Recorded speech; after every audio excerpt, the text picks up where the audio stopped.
Hey guys, and welcome back to this channel. In this video, I'll be showing you guys why you should buy the harvesting tool in the gear shops.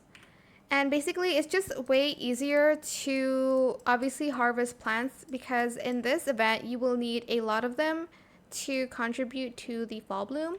Right now, it's looking for woody plants. I recommend you, again, it's the same as the events before. I recommend you planting a lot of coconuts because they do fall in a lot of the categories like wood plants, fruit plants, and etc.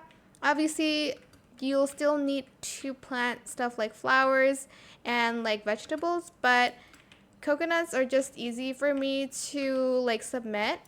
So yeah, those are the most important things for this particular event. I hope it was helpful for you guys. Don't forget to like, comment, share, and also subscribe to this channel if you haven't done that already.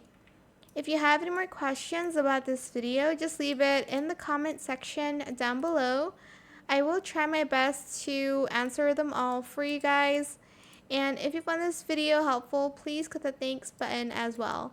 That is it. Thank you so much for watching. Bye.